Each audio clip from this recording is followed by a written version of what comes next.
dangerous, willful ignorance. So I have actually 3 pieces. One's short, and then one's long, and one's short. This one's titled When You Say. No, it is not okay when you say, because you know someone who is Mexican. We are in 2019, not 1929. Mexican is not an ethnicity, it is a nationality. So unless you ask to see someone's passport, you are only highlighting your own ignorance and showcasing your bigotry based solely on skin color. And given the already dehumanization of Mexicans as murderers and rapists and overall bad people, your story, joke, innuendo is not funny, nor welcomed, or appropriate, or remotely acceptable, regardless of who says it, including other brown people.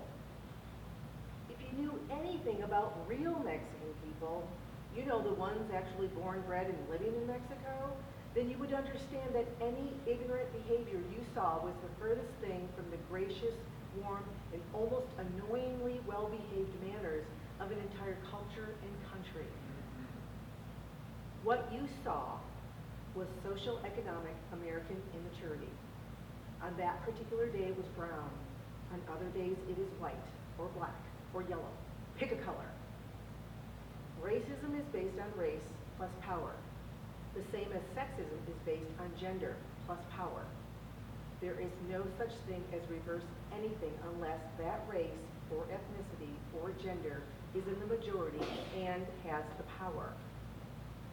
Instead of insincere apologies, own your ignorance, then admit you should have kept your mouth shut in the first place. Idiocy is forgivable. If it weren't, none of us would have any friends.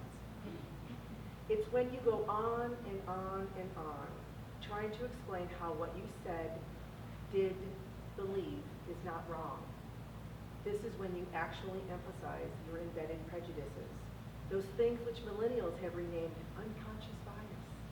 Except you're quite conscious of it. Otherwise, you wouldn't be offering the non-apology apology.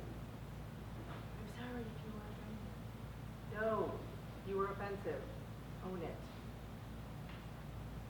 This is titled El Paso and the Alamo. I did not know that the shooter had a manifesto, a written document of his hate of all that he felt was great in him. When you look at me, what do you see? A woman, a writer, or a personality that you've created to demonize and criticize with lying words from racist eyes? Remember the Alamo! Texicans liked to shout. And Tejanos said, sí, recuerdan el Alamo.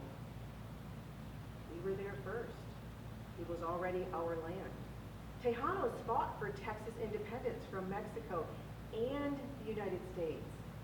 Except after the bloody battle, only Susanna Dickinson and her daughter, Angelina, known as the Babe of the Alamo, received the 300 acres of land promised to each Alamo defender.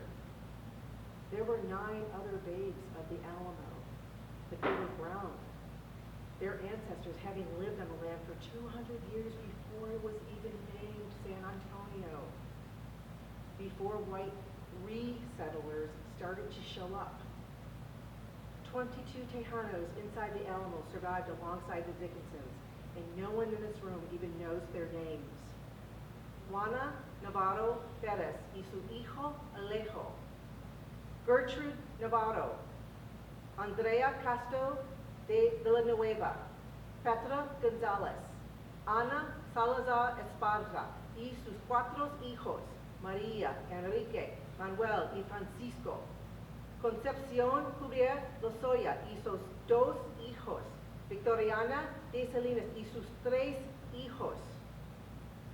Names unknown, children unrecorded, absent from the rolls, hoping we'd go away, when we didn't receive our 300 acres.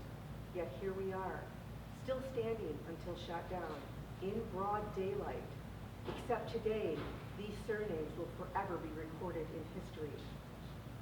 Jordan and Andre Manchando, Arturo Benavides, Jorge Cabillo Garcia, Leo Campos, Maribel and Adolfo Ceros Hernandez, Sarah Esther Regalado, Raul and Maria Flores, Luis Juarez, Maria Eugenia Legarita, Ivan Filberto Manzano, Gloria Irma Marquez, Elsa Mendoza, Javier Amir Rodriguez, Teresa Sanchez, Juan de Dios Velasquez. So you see, Mr. Shooter, I too use words as weapons, minus the assault rifle. I too believe some don't belong, those who fake strong. And I'm fine, just fine, that you're alive to bear the brutal attacks you'll sustain, far from the reign of those in charge. In prison you will pay, your blood often sprayed out of your body as was theirs, those you shot down, enjoying a Saturday about town.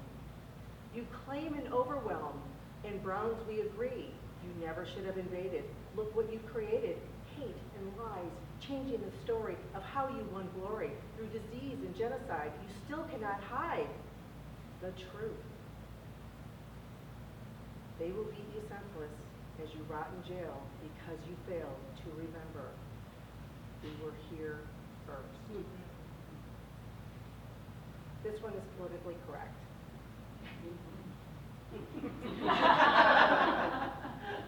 Yesterday I read far too many comments by men who wrote that only whores got knocked up in terminated pregnancies. This was the same day that I read about another immigrant child dying while others wrote, they deserved it. I can only rage against these injustices, this centuries-born misogyny, this heart-defeating ignorance until it injures my soul. Then I search out laughter to replace the hate being spewed against innocent women and children, until it arises from those I once respected and thought friend. So you're tired of politically correct, are you? And you just want things to go back the way they used to be. Yes, status quo is great for you. Brown people passed over, and me struggling to exist between two cultures.